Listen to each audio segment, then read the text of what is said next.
राधे राधे दोस्तों, आज हम शिव पुराण का पाठ शुरू करते हैं। शुरू करने से पहले मेरी आप सबसे विनती है कि मेरे चैनल को सब्सक्राइब, लाइक और शेयर करना ना भूलें, ताकि हम आपके लिए अच्छी अच्छी कथाएं और पुराणे ला सकें। ओम नमः शिवाय। चलो आइए शुरू करते हैं।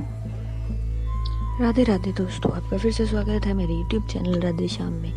आज हमें आपको आगे की कथा सुनाते हैं। चलो आइए शुरू करते हैं। भगवान शिव के द्विजेश्वर अवतार की कथा। राजा भद्रायु तथा रानी कीर्तिमालिनी की धार्मिक दृढ़ता की परीक्षा। ब्रह्मा जी ने कहा, राजन, तुम्हारे वे बड़े बड़े अस्त्र कहाँ हैं? दुखियों की रक्षा करने वाला तुम्हारा विशाल धनुष कहाँ है? सुना था तुम में 12,000 बड़े बड़े हथियारों का बल है। वह क्या हुआ? तुम्हारे शंख, खड्ग तथा मंत्रास्त्र विद्या से क्या लाभ हुआ? दूसरों को क्षण करने वाले बचाना क्षत्रियों का परम धर्म है। धर्मज्ञ राजा अपना धन और प्राण देकर भी शरण में आए हुए दीन दुखियों की रक्षा करते हैं। जो पीड़ितों की प्राण रक्षा नहीं कर सकते, ऐसे लोगों के लिए तो जीने की अपेक्षा मर जाना ही अच्छा है।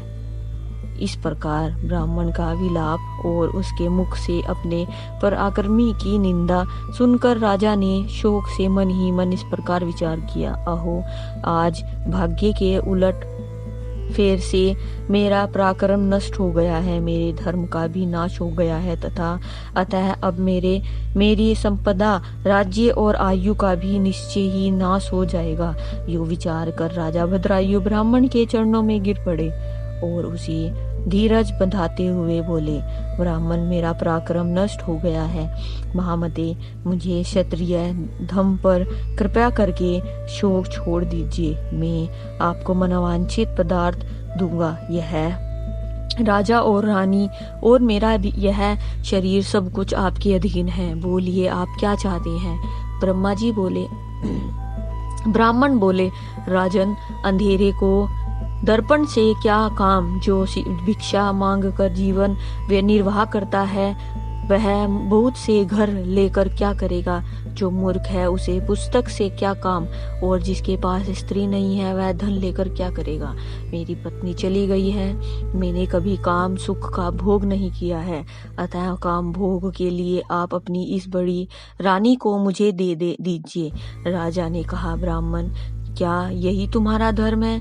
क्या तुम्हें गुरु ने यही उपदेश दिया है कि तुम नहीं जानते कि पराई स्त्री का स्पर्श स्वर्ग एवं सूर्यवंश की हानि करने वाला है?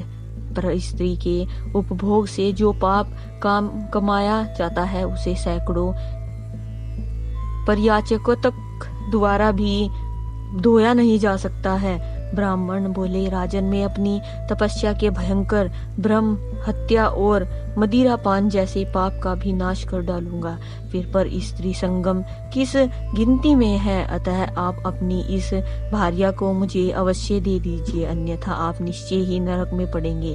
ब्राह्मण की इस बात पर राजन ने मन ही मन विचार किया कि ब्राह्मण के प्राणियों की रक्षा न करने से महापाप होगा, अतः इससे बचने के लिए पत्नी को दे डालना ही श्रेष्ठ है। इस श्रेष्ठ ब्राह्मण को अपनी पत्नी देकर मैं पाप से मुक्त हो शीघ्र ही अग्नि में प्रवेश कर जाऊंगा। मन ही मन ऐसा विचार करके राजा ने आग जलाई और ब्राह्मण को बुलाकर उसे अपनी पत्नी दे दी। तत्पश्चात स्नान करके पवित्र हो देवताओं को प्रणाम करके उन्होंने अग्नि की 2 बार परिक्रमा की और एकाग्रचित होकर भगवान शिव का ध्यान किया। इस प्रकार राजा को अग्नि में गिरने के लिए उद्यम देख जगतपति भगवान विश्वनाथ सहसा वहां प्रकट हो गए। उनके 5 मुख थे, मस्तक पर चंद्रकला आभूषण का काम दे रही थी, कुछ कुछ पीले रंग की जटा लटकी हुई थी। वे कोटि कोटि सूर्य के समान तपस्वी थे, तेजस्वी थे। हाथों में त्रिशूल, खटवांग, कुठार, छाल, मृग, अभ्य, वरद और पिनाक धारण किए बैल की पीठ पर बैठे हुए भगवान नीलकंठ को राजा ने अपने सामने प्रत्यक्ष देखा। उनकी दर्शन जनित आनंद से युक्त हो राजा भद्रायु ने हाथ जोड़कर स्तवन किया।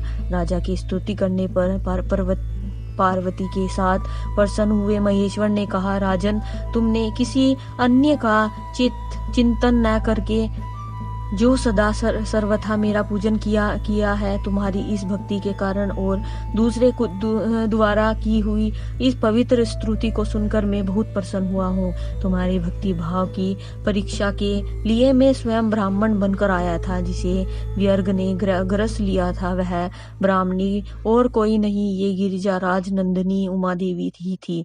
तुम्हारे बाण मारने से भी जिसके शरीर को चोट नहीं पहुंची वह वृग माया निर्मित था।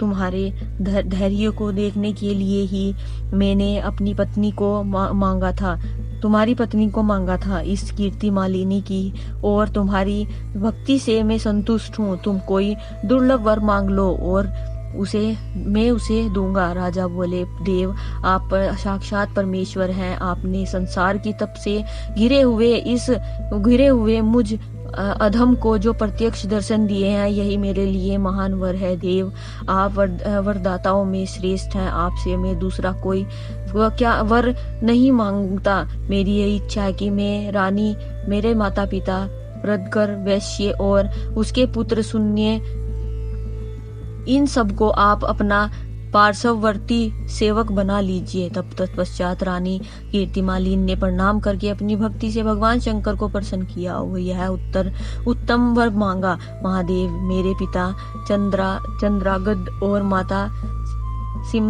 सिमंतिनी, इन दोनों को भी आपके समीप निवास प्राप्त हो।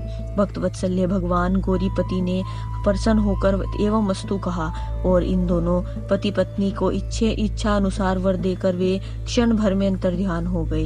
इधर राजा ने भगवान शंकर का प्रसाद प्राप्त करके अपनी रानी कीर्तिमालिन के साथ प्रिय विषयों का उपभोग किया और 10,000 वर्ष तक राज्य करने के पश्चात अपने पुत्रों को राज्य देकर उन्होंने शिवजी के परम पद को प्राप्त किया। राजा और रानी दोनों ही भक्ति पूर्वक महादेव जी की पूजा करके भगवान शिव के धाम को प्राप्त हुए। यह परम पवित्र, पाप नाशक एवं अत्यंत गोपनीय भगवान शिव का विचित्र गुणानुवाद जो विद्वानों को सुनाता है अथवा एवं स्वयं भी शुद्ध चित होकर पढ़ता है, वह इस लोक में भोग ऐश्वर्य को प्राप्त कर अंत में भगवान शिव को प्राप्त कर लेता है। आज की कथा हम यही समाप्त करते हैं। आगे की कथा आपको कल सुनाएंगे। ओम नमः शिवाय। हर हर महादेव। अगर आपको मेरी वीडियो अच्छी लगी तो बेल आइकन दबाना ना भूलें ताकि आपको मेरे आने वाली वीडियोस का नोटिफिकेशन मिलता रहे। धन्यवाद। ओम नमः शिवाय।